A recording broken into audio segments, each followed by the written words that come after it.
நீங்கள் பார்த்துக் கொண்டிருப்பது உங்கள் விஜய். நேற்று ஃபேர்வெல் இருந்தது பசங்களுக்கு. எனக்கு டெசிஷன் எடுக்கவே தெரியாது. இப்போ நான் டெசிஷன் எடுக்கிறேன், நானா முடிவு பண்ணுறேன். எனக்கு வேலை போக இஷ்டம் இல்லை, நான் ஃபர்தராக படிக்கணும். என்னோட ட்ரீம் வந்து சயின்டிஸ்ட் ஆகணும்னு ஒரு பையன் சொன்னான். நான் சயின்டிஸ்ட் ஆகணும், அதனால நான் வந்து வேலைக்கு போய் நான் சம்பாதிக்க போகிறதில்ல, நான் படிக்க போகிறேன். இந்த கிளாரிட்டி வந்து ரொம்ப ரொம்ப இம்பார்ட்டண்ட். நான் எம்ஐடியில் ஏரோநாட்டிக்கல் இன்ஜினியரிங் முடிச்சுட்டு இப்போ ஐஐடி மெட்ராஸில் எம்எஸ். ஐஐடி சார், ஐஐடியை கிராக் பண்ணிட்டீங்களா? அப்பா ஐஐடி இஸ்ரோவில் ஒர்க் பண்ணுற ஒரு சயின்டிஸ்டாக வரணுன்றது தான் என்னுடைய ஆசை. அந்த ட்ரீம் வந்து எனக்குள்ளே அப்படியே இருந்தது. ஸோ அந்த ட்ரீமை வந்து இன்றைக்கி வந்து ஐஐடியில் ஒரு எம்எஸ் ஸ்டூடெண்ட்டாக ஒரு ரிசர்ச் ஸ்காலராக இங்கே கொண்டு வந்து நிறுத்திருக்கு. கேட்ன்ற ஒரு எக்ஸாம்லாம் எழுதி தான் போக முடிஞ்சது. நான் ஆல் இண்டியா லெவலில் வந்து 59வது ரேங்க் வாங்கினேன் கேட் எக்ஸாமில். ஸோ 59. இந்த கான்ஃபிடென்ட் கேட் எக்ஸாம் கிளியர் பண்ணுறது ரொம்ப கஷ்டம் சார். நான் ஸ்டார்டிங்கில் இதெல்லாம் என்னால் பண்ண முடியாதுன்னு நினச்சேன். ஆனால் அகரமில் இருந்த வாலண்டியர்ஸ் ராம்கி அவங்க கூட எல்லாம் சப்போர்ட் பண்ணி உன்னால் முடியும், ட்ரை பண்ணு அப்படின்னு படிக்க ஸ்டார்ட் பண்ணேன். என் ரேங்க் வந்து ஆல் இண்டியாவில் 18,000 தான் வந்தது. 18,000. ஏன்னா மெக்கானிக்கலில் நிறையா பேர் எழுதுவாங்க, அதனால் 18,000 வந்தது. அப்புறம் ஐஐடிஸ் கிடைக்கல, அது கீழே IIITஸ்னு ஒன்று இருக்குது, Indian Institute of Information Technology, same like IITs. அதில் கிடச்சிருக்கு. இப்போ மாஸ்டர் ஆஃப் டிசைன் பண்ணிகிட்ருக்கேன் சார். சூப்பர்.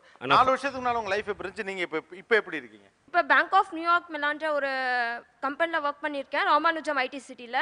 ஃபர்ஸ்ட் டைம் நான் அந்த கேப் வரும் எங்கள் வீட்டாண்ட, அப்போ நான் ஏறும்போது ஃபர்ஸ்ட் டைம் அது ஏறும்போது எனக்கு கண்ணில் தண்ணி வந்துருச்சு. கேப் டிரைவர் கேட்டார், ஏம்மா அழுற? நான் என்னம்மா அப்படியே தள்ளிட போகிறேன், எங்கேயாவது எடுத்துகிட்டு போயின்னு கேட்டார். இல்லை நான் ஃபர்ஸ்ட் டைமாக காரில் ஏறுறேன் அப்படின்னு சொன்னேன். அந்த வார்த்தை தான் அவருக்கு ரொம்ப இதுவாக இருந்தது. ஃபஸ்ட்டு வந்து எங்கள் அம்மா கிட்ட வந்து ஃபஸ்ட் மந்த் சேலரி வாங்கிட்டு இதேமாரி 22மா அப்படின்னு சொன்னேன். எங்கள் அம்மா வந்து 5 நிமிஷம் ஃபோனில் பேசவே இல்லை. எனக்கு அப்போ தான் தோணுச்சு, அவங்க எப்படி ஃபீல் பண்ணாங்கன்னு எனக்கு தெரியல. 5 நிமிஷம் பேசவே இல்லை. எனக்கு ரொம்ப ஹாப்பியாக இருந்துச்சு. கிடச்சிருக்கு. அவங்க தான் எங்களுக்கு தெரியும். அவங்க இல்லைன்னா இப்போ அதுதான் எங்களுக்கு சாப்பாடே போட்டுக்கிட்டு இருக்குது 4 மாதமாக. முன்னெல்லாம் கஷ்டப்பட்டு தான் இருந்தேன். எங்கள் வீட்டுக்காரங்களும் இல்லை, அன்னாடம் வேலைக்கு போய் தான் 3 பசங்களும் எல்லாம் படிக்க வச்சுட்டாங்க திறமையா. ஒரு டியூஷனு கூட கிடையாது. 3 பசங்களும் நல்லா படிக்க வச்சேன். எல்லாம் அதுதான் பெருமைப்படுங்க. 3 பசங்களும் நல்லா படிக்க வச்சுட்டாங்க. அவங்க வாத்தியார் எல்லாம் ஹெல்ப் பண்ணாங்க. முத்துலட்சுமி, நான் வந்து தாண்டவராயபுரம் அப்படிங்கிற ஒரு கிராமத்துலேருந்து தான் வந்தேன். 10th +2 எல்லாமே வந்து நேட்டிவ் பிளேஸ்லேயே முடிச்சிட்டேன். ஒரு பள்ளி ஆசிரியரோட உதவியின் மூலமாக தான் அகரம்குள்ளே நுழைஞ்சேன். அகரம்குள்ளே நுழைஞ்சி இப்படி ஒரு காலேஜில் படிப்பேன் அந்த மாதிரி நான் நினைக்கல. நான் படிக்கிற காலத்தில் வந்து கரண்ட் இல்லை எங்கள் வீட்டில். 12th தான் கரண்ட் வந்துச்சு. என்னோடய பொருளாதார வசதி எப்படி இருந்துச்சுன்னா, வீடு இருக்கும் ஆனால் கதவு இல்லை, என்னமோ பாத்ரூம் வசதி இல்லாமல் தான் இருந்துச்சு. ஆனால் ஒரு குளிக்கிற வசதி கூட எங்கள் வீட்டில் இல்லாமல் இருந்தது. ஆனால் நான் இப்போ படித்ததுனால, இப்போ நான் சம்பாதிக்கிறதுனால தான் என் வீட்டுக்கு கதவு போட்டு எங்கள் அம்மா நிம்மதியாக தூங்குறாங்க. இப்போ இவங்களையும் பிஎஸ்சி படிக்க வைக்கிறா. யாரு தங்கச்சியா? ஆமாம் சார். ஓ ஓகே. அவங்களே படிக்க வைக்கிறாங்க. இப்போ அவங்களையும் படிக்க வைக்கிறாங்க. எனக்கு எல்லாமே பார்த்துக்கிறாங்க. எனக்கு கணவன் இல்லைங்கிற குறையும் இல்லை, இவளுக்கு அப்பா இல்லைங்கிற குறையும் இல்லாத அளவுக்கு அவங்க எல்லாமே செய்கிறாங்க. எனக்கு ஃபஸ்ட்டு அகரம்குள்ளே வரும்போது என்னவா ஆகணும், படிப்புங்கிறது எல்லாருக்கும் ஒரு அடையாளம், அந்த அடையாளத்தை நானும் பெறணுங்கிற அந்த எய்ம் மட்டும் தான் இருந்தது. ஆனால் அகரம்குள்ளே வந்ததுக்கப்புறம் எனக்கு பெஸ்ட்டாக தோணுது வந்து நான் ஒரு டீச்சராக ஆனால், ஏன்னா ஒரு குழந்தைக்கு சின்ன வயசில் நம்ம என்ன சொல்லி தரமோ அதுதான் அவங்க பெரிய ஆளாக இருப்பாங்க.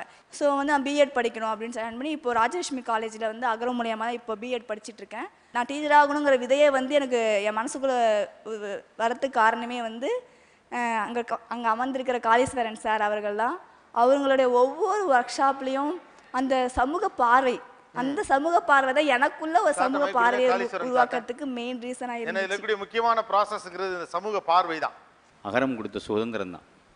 அயோத்திதாசரை பற்றியும் பேசுவதற்கு வாய்ப்பு கொடுத்தாங்க, அம்பேத்கரை பற்றி பேசுவதற்கும் வாய்ப்பு கொடுத்தாங்க. அப்துல் கலாமை பேசின மாணவன்ட்ட ஏன் அப்துல் கலாமை பேசுகிறேங்கிற கேள்வி கேட்பதற்கும் உரிமை கொடுத்தாங்க. சூப்பர். ஏங்கல்ஸை பற்றி பேசுவதற்கு இவங்களுக்கு வந்து இடம் கிடைக்குமான்னு நினைப்பான். ஏங்கல்ஸை பற்றி பேசிக்கிட்டு இருக்கும்போது யாருன்னு கேட்பாங்க. நான் டெண்டர் அப்ரோச் சொன்னவர்னு சொல்லுவேன். முதல்ல சமூகத்தை ரீட் பண்ணுன்னு சொல்லுவேன், ரெக்கார்ட் பண்ணுன்னு சொல்லுவேன், டிவைட் பண்ணுன்னு சொல்லுவேன், டிசைட் பண்ணுன்னு சொல்லுவேன். அதை டிசைட் பண்ணதனுடைய அவ்வளவு சுதந்திரம் வந்து கிடச்சிது. நான் முதல்ல என்னை பார்த்தாலே உங்களுக்கு தெரியும், இவரெல்லாம் பயிற்சி எடுப்பாரா, அப்படின்னு நினைக்கிற காலத்தில் இவர் தான் பயிற்சி எடுப்பாருன்னு அகரம் முதல்ல டெஸ்ட்டு வைக்கிறாங்க. எல்லோரும் பயிற்சியாளராக இங்கே வந்துட முடியாது. எவன் வரணுங்கிறத தீர்மானிக்கிறதுக்குன்னே ஒரு குழு இருக்குங்க. என்ன சொல்லுவாங்கங்கிற குழு இருக்குது. அப்படி என்னையை தீர்மானித்து இவர் எப்படிலாம் கொடுப்பாருன்னு சொல்லுவாங்க. இந்த ஒவ்வொருத்தரையும் நான் பேச வச்சுருக்கேன் மேடையில். எல்லோரும் வருவாங்க, பேசுவாங்க. அப்படி பேசுனதில் ஒரு பொண்ணு தான் அந்த பொண்ணு.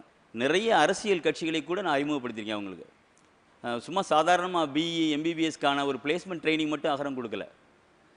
மிகப்பெரிய அரசியல் அமைப்புகளுடைய முகங்களையெல்லாம் சொல்லிக் கொடுப்பதற்கான ஒரு தளமாக உருவாக்குவதற்கு வாய்ப்பு இருந்தது. Very nice, thank you sir. இல்லை ஒரு இது ஒரு 4 இயர்ஸ்க்கு நான் அந்த ஷோ வந்து நான் ஒரு அம்மாட்ட அவங்க கல் உடைக்கிறாங்கன்னு நினைக்கிறேன். கல் உடைக்கிற ஃபேமிலி. நந்தகுமார் எங்க இருக்கீங்க? நந்தகுமார், நீங்க தான் நந்தகுமார். ஓகே, அவர் தான் மெடிக்கல் ஸ்டூடெண்ட். நந்தகுமார், உங்க வீடு உங்க ஊர் எங்க இருக்கு? பெரம்பலூர் இருக்கு. பெரம்பலூர், திருச்சி பக்கம் பெரம்பலூர். Yes sir. அப்பா அம்மா என்ன பண்றாங்க? அப்பா அம்மா 2 பேருமே கல் உடைக்கிறாங்க சார். கல் உடைக்கிறாங்க. குவாரியில வேற? ஆமாங்க சார். எவ்வளவு சம்பளம் கிடைக்கும்? எவ்வளவு கல் உடைக்கிறாங்களோ அதை பொறுத்து தான் சார் சம்பளம். எவ்வளவு கிடைக்கும் மாசத்துக்கு? அப்படி சொல்ல முடியாது சார். சில டைம்ல கிடைக்காது, சில டைம்ல கிடைக்காது சார். கோபி, அவங்க வீட்லயும் கரண்ட் இல்லை கோபி. அவங்க வீட்லயும் பவர் இல்ல? கரண்ட் கிடையாதா வீட்ல? இல்ல சார். எப்படி படிக்கிறீங்க? சிம்னி விளக்குல தான் படிச்சீங்க? 10th வரைக்கும் விளக்குல தான் சார் படிச்சேன். 11th 12th அம்மா ஹாஸ்டல்ல சேர்த்தாங்க சார். அந்த ஹாஸ்டல்ல படிச்சேன். அங்க மேனேஜ் பண்ணி படிச்சிட்டீங்க. எவ்வளவு மார்க்? 12th 1160 sir. 1160 மார்க்.